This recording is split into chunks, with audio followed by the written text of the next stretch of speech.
Cowboys, Eagles, primetime football game and the game. I think it was America's game of the week, wasn't it? Unfortunately. I mean, all of America had a great time. It was the last second field goal for the win. So, I mean, it was entertaining. I feel like every Cowboys game is the America's game of the week. Yeah. On Fox.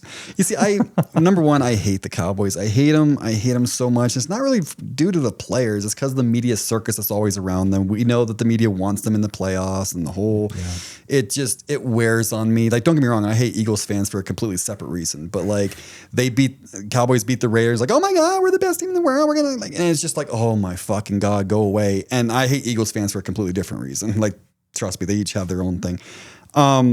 So I thought, I've been saying it week after week after week. The Cowboys can beat any team in the league, but they can also lose any team in the league. I mean, I have the utmost respect for the Cowboys offense. They are very, very, very explosive. I thought the Eagles defense, until the safeties got hurt and everything else, until the dam broke at the very, like real close to the very, very end, I thought they were actually doing pretty good. They were getting turnovers. They were holding fast in the red zone and at the goal line and stuff like that. I know CD has a problem with dropsies right now. But if you hold that team to 24 points, if you'd have told me that Dallas is going to score 24 points on that fast turf at home with that offense, I'd have said Eagles are going to fucking win this game. And they should have. I'm not going to sit there and do the excuses of like, well, we had 2 turnovers. If we hadn't had 2 turnovers, Cowboys had 2 turnovers. Where I really go with is the coaching, the offensive line, inability. I thought they actually held up in pass protection pretty well. Jalen Hurts only took that 1 sack, although it was a terrible sack to take. But I thought pass protection, they actually held up pretty well. That they can't run the ball. They can't run the ball at all. I thought the running game would get going on the fast track against Dallas. I know they got Quinn Williams and all that stuff, and so they'd be a little bit improved. But I still thought like maybe around the edges or whatever like that, like we could run on the Cowboys, and we can't. And it's weird. Anytime Tank Bigsby goes in, it's like a 10-yard run every single time. Yeah. I don't want to sit there and say it's Saquon because I don't see it. But for whatever reason, maybe they're not keying on the run when Tank's in. I have no idea what it is. But whenever he's in, it's like a jolt in the running game. I suspect that the teams are thinking they're not going to run when Tank's in. Maybe. I think that's part of it. And you got that Madden curse. I'm a fucking believer now, dude.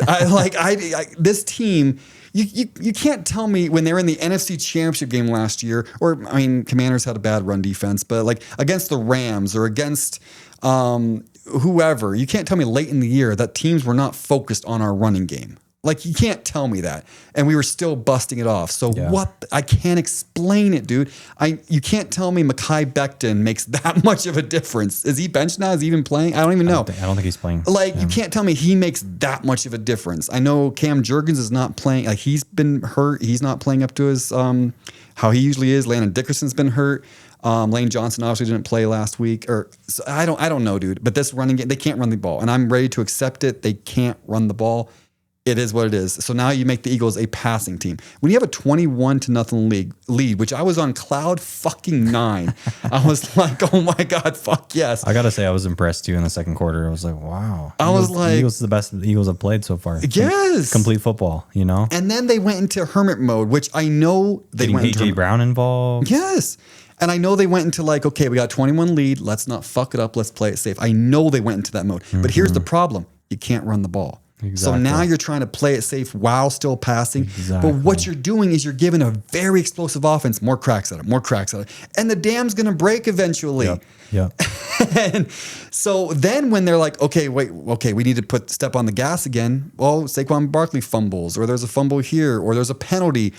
The one thing I'll harp on, 3 things, is the coaching, the penalties, and the offensive line. The offensive line can't run the ball. That you can't soak teams away. You can't 21-0. That's when you want to run the fucking ball. Yep. Shorten the game, all that stuff. Can't do it. The coaching, we're going to get into it. Oh, trust me, we're going to get into it. And then the penalties. 14 flags. Dude. And they seemed like they were all in critical at times. I know I keep wanting to say Deshaun Jackson. I don't know why he's on my mind right now. Devontae Smith. Mm-hmm. We just got to like the Dallas 12-yard line. It was 21-21. We're at the 12-yard line, like kick a field goal. Or maybe at that point, the way we remove the ball on that drive, like maybe we score. Like, you don't know. And then there's a flag. I forget what flag that is, but it brings it back to like the 38. And then I think the next play, like Saquon fumbled or something. like every time we had a decent play, like for 12 or 20 yards or like that, like penalty brought it back. And I'm like, oh my fucking God. Like, and it's stuff that requires no talent. It's like lining up properly. It's like not putting your freaking hand in someone's face.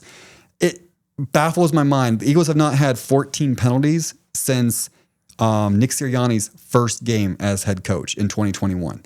That's crazy. The Eagles have not squandered a 21-point lead since Andy Reid's first game as a head coach back in 1999.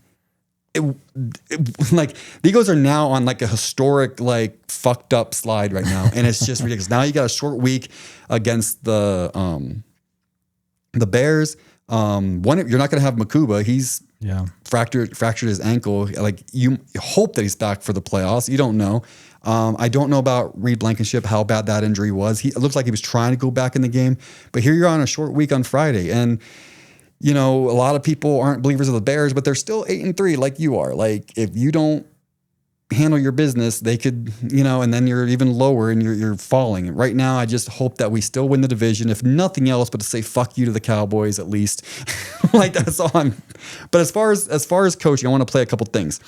So the Cowboys play this 5-man front now. They did it on Monday night against the Raiders, and they did it against the Eagles. And the Eagles seemed like they were like caught off guard by it. This is coaching. They're not prepared. They're not ready. And this is before the game. I want to play something that an interview that Jay Glazer had about the Cowboys. This is it.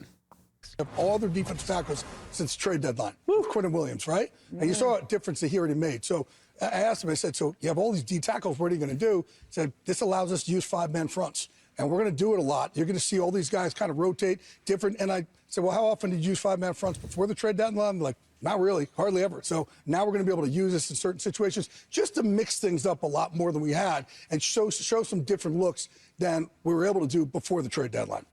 So that was before the game. And even the graphic guy, if you watch the game back, even the graphic guy that introduces the starting lineup and everything else, he had 5 defensive linemen at the starting package. So even he knew.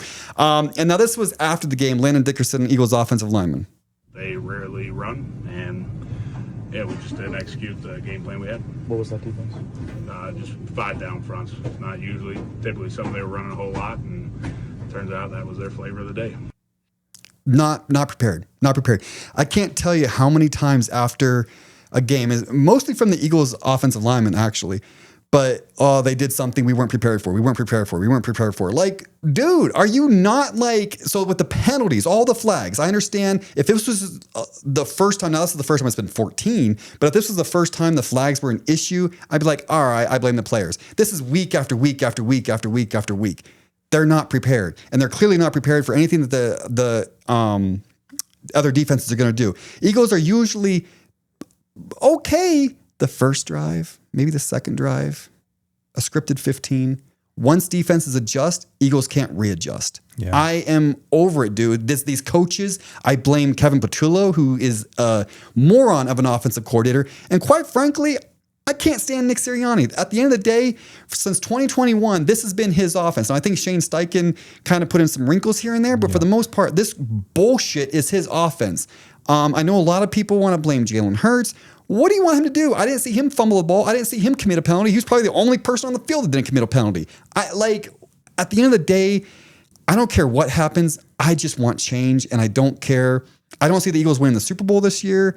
So I'm at the point now, like, Jesus fucking Christ, this offense, even on 3rd and 2, when you need that 3rd and 2, it's 2 fucking yards, by the way, just 2 yards. You have the ball, you have a chance, you just go down and score a last second field goal of your own. Like, you can win the fucking game and get out of here, live to fight another day. 3rd and 2, and they run like these freaking stop routes, hitches, whatever. That's all they know how to fucking do. Like a yard after the freaking, it blows my mind, bro. I could go on all day. We'll have a long ass pod, but you got anything to add to that? Yeah, I got a couple things. It's interesting. Like, so last week I picked the Lions to beat the Eagles and cover. And this was the game that I was waiting for to happen from the Eagles. And I thought it was going to happen last week against Detroit, but I was a week early on it. It might have. I think if the weather didn't, it could have been like that kind of game. I mean, maybe part of it's, Dallas is at home, but I just think, and it's funny, like when you said, like, if the Eagles held the Cowboys to 24 points, you think the Eagles win that game. I actually feel the opposite. I feel like, when was the last time the Eagles scored more than 24 points in a game? You know, it's like that offense has been so lethargic and just playing, you know, such like small ball, like you say so often. And I totally agree with you. Then it's like, even for them to score over 24, that's really, really hard for the Eagles to do. It's just, so when you have a high powered offense like the Cowboys that comes in and, like you said, gets, you know, so many chances to score points because, you know, you have 3 and outs and you have, you know, drive after drive that just stalls and stalls and stalls. Finally, the defense, which is, you know, so dominant, has, you know, gives up a few drives. You end up, you know, down and you give up 24 points to an explosive offense. Now the offense has to be able to go down the football field and match that and be able to, you know, carry some of the load. It can't be the defense holding the, you know, the opposing team to, you know, under 10 every game. It's just not realistic. That's why you have to play complementary football. And it's just, it's too one-sided right now with the Eagles defense. There's no doubt in my mind. It's one of the best defenses I think I've ever seen, probably in my lifetime. I mean, it's an all-star team, no doubt. I mean, the offense is great too, but it's just right now, the way it looks, it's just uninspired offense. I think this is the recipe to beating the Eagles. I think it's having going for broke against the Eagles, getting ahead and making the Eagles play from behind and forcing that offense to do something different. And it was just weird. Like, it's just been a theme this year with Philly of tale of two halves. Like, you got to think about the Rams game, you know, and then being way down in the first half and then coming back and beating the Rams in the second half. There's been multiple games this year with Philly doing this, you know, they'll play one half of football. You think about the Buccaneers game, you know, they play one half of football, complete football, and then the other half they don't show up. They don't know how to change on the fly. Yeah, they can't finish a game, and they can't complete a game, and so it makes you worried about some of these teams in the NFC that are complete football teams. Like, you got to think right now, you got to think about the Rams, you got to think about the Seahawks. Some of these teams that can beat you a lot of different ways, and they're going to put pressure on you from a lot of different ways. Like, they're going to have to be more aggressive on offense, and they're going to have to find different ways to win than just making every game a rock fight, a 17-6, a 10-17 kind of football game. There's going to be a game just like this last week where a team is going to put up 24 plus on the Eagles, and they're going to have to find ways to be able to score more points. And what's crazy is, like, people, I'm hoping this has changed because the Eagles have been winning through all these mistakes. Like, we see it. Yeah. We can all see what's going on, but they keep winning. Look, Dallas played out of their fucking mind. George Pickens played out of his fucking mind. And Dallas, for as much as I rag on them, as much as I hate them, and they don't even have a winning record right now. They're 5-5-1. They are really hard to beat when things are going well and they're clicking in that building. And they still took a last-second field goal. Like, despite all 14 penalties, the Eagles can't run the ball, all that stuff, it still took a last-second field goal to win that game. That's how hard the Eagles are to beat. Imagine if they actually, like, fucking handled their shit and actually knew how to fucking coach and how to, like, you know what I mean? Like, they'd be very, very fucking hard to beat. Yeah. Yeah. It's absolutely. The Bears is going to tell me a lot. Yeah. Because this is going to be a start of a collapse. Look, I still don't think the Cowboys are going to win the division. But it's going to be interesting too. Short week, well-coached football team, and the Bears.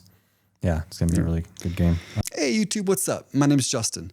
Us here at Tailgate Talkers would like to thank you for watching our content. If you enjoy this video or others, think about hitting that subscribe button. It only takes a second and it helps us out so much. And while you're at it, ding that notification bell so you never miss an episode. You know, me and Dane, we work full-time jobs, crazy schedules, so our uploads can get kind of random from time to time. This ensures you never miss an episode. So with that said, we'll get back to the video, and thanks guys, and go Birds.